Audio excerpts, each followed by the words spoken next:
Hi, I'm Lucy Spensley. I'm Venue Account Manager here at Farnborough International, and this morning I'm chatting to Skeith, who is very kindly given up some time to chat to us about why he loves events. So to start off with, Chris, would you mind just giving us a bit of an introduction about yourself? Of course. So thanks for the opportunity. My name's Skeith. I'm Chief Executive of the Association of Event Organisers. Farnborough are members, and it's great to have you on board. We represent 85 organisers of events, ranging from trades shows to consumer shows. And as a sector, we are running, or our members are running, around 1,100 trade and consumer shows in the UK each year, around about 1,000 events outside of the UK. And in terms of economic impact, it's about £11 billion worth of economic impact to the UK economy. And that international activity brings in over £2 billion worth of turnover into the UK economy. So a small group of people who are great to work for, but delivering massive impact across the UK and the rest of the world. So, Chris, what are the biggest challenges you're facing during this time, and how do you think you're rising to them? Okay, I think the challenges at the moment are time and uncertainty. I haven't got enough time, and there is far too much uncertainty. So from a personal perspective, I represent the organisers, venues and suppliers to government. The lobbying activity used to be about 5 to 10% of my time, but over the last sort of 12 weeks it's become 95% of my time. So I'm very fortunate to be supported by a brilliant team back at AEO HQ, and we've with other association business have never been as busy. But from a personal perspective, we literally cleared the desk and dropped everything to look for the public affairs stuff, the liaising with government. And I think from an industry perspective, the biggest challenge, I think, is just we've been the big elephant in the room. We're so important, but we've always been looped under leisure, hospitality, tourism. So over the last 12 weeks, the challenge has been to build foundations with government. You know, we had some relationships, but it's been about, you know, really building on that recognition, really building on the understanding of the impact that the events are having on lots of sectors, not only in the physical creation of the event, but also the markets that we serve. Then trying to get access to the support that's on offer, because again, we've always had to fight for inclusion rather than being included from the start.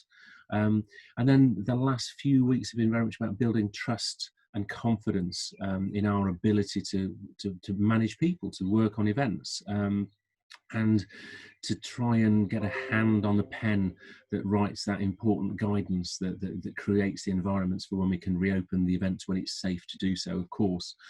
So when it's safe to do so, we've been really working on that work with government at the moment. So the biggest challenges is time and uncertainty, but for sure it's about trying to really increase that recognition for the value of the sector and its really significance and importance to the whole of the economy. What do you think the learnings are from this experience that we can take forward, and what will you be taking forward into your work? You know, it's really hard sometimes to sort of think back at the learnings, and I'm the kind of person that would always go to the opening of a door, the closing of a window. I'm a networker, but the time spent that's difficult to find, but the time spent developing those relationships with government have been so important. If we hadn't had them at the start, we'd have really been sort of shouting into the thin air.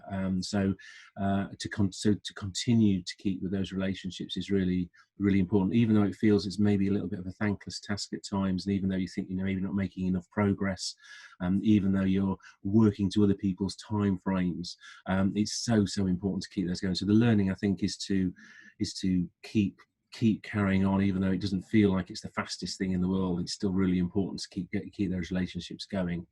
And also, I think the other learnings are, you know what, keeping close to your customer. We've always said at AEO everything we do is about the member. Everything we do should be about them. It's not about us. We're just a means to an end. And you know, we've always been close to our customers. But I think that has just reaffirmed that purpose, the Simon Sinek, the power of why. You know, why do you exist? What do you do? How do you do it? Can you do it better?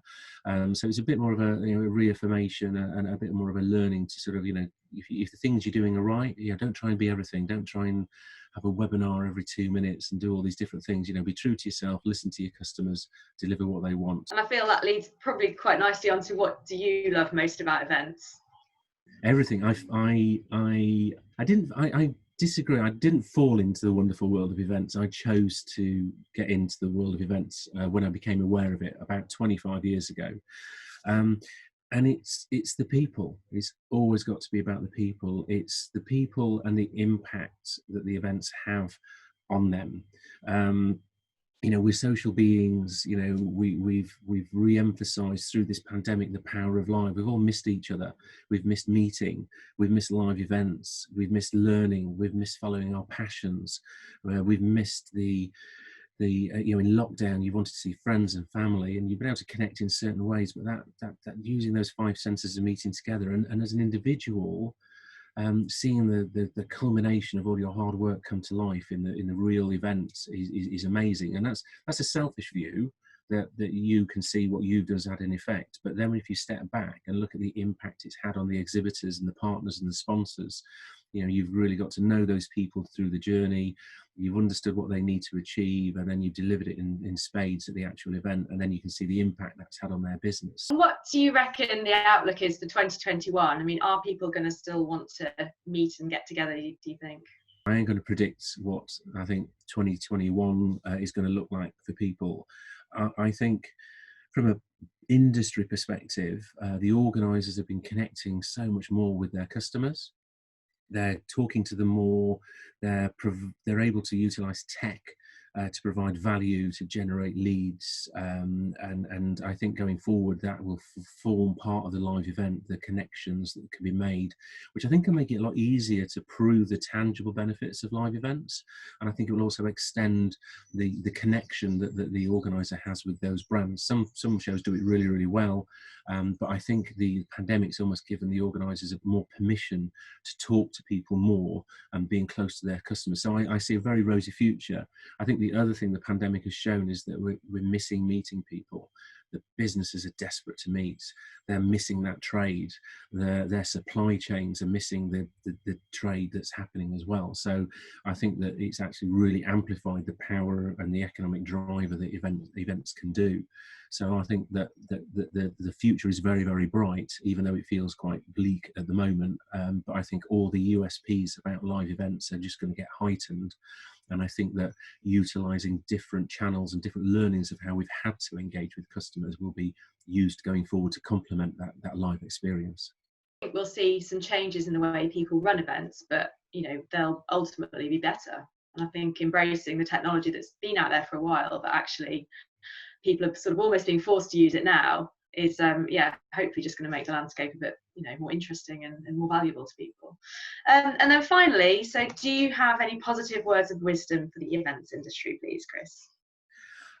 I have never seen through this time of crisis so much collaboration, and that's across the venues, the organisers, the suppliers, members and non-members. I've had the pleasure of running all the associations within the event side, so AEO for organisers, AV for venues, SF for suppliers. I've never seen such collegiate work together. So I think, you know, as a sector, we're very, very strong. I believe that, you know, through these times of crisis, we've collaborated together. We've presented unified voices to government.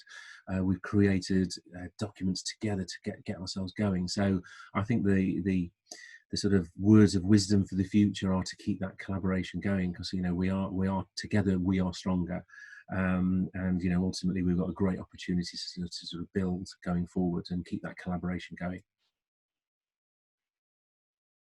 Yeah, absolutely. I think it's just shows the sort of power of our industry, and also the kind of attitude of people, I think, in the events industry.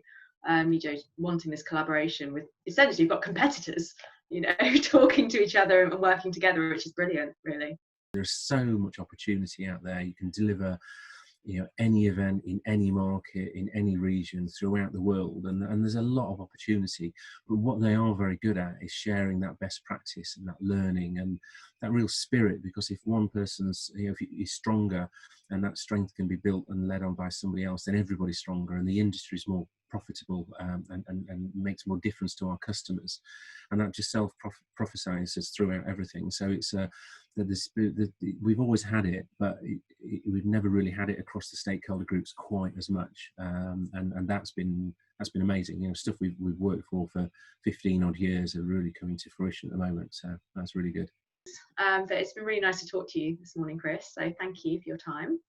It's been a pleasure taking part, and saying I look forward to coming back to the air show again. I've spent many happy years coming along over the time, and it's certainly a highlight in my summer calendar every year, and I look forward to coming back to that very, very soon.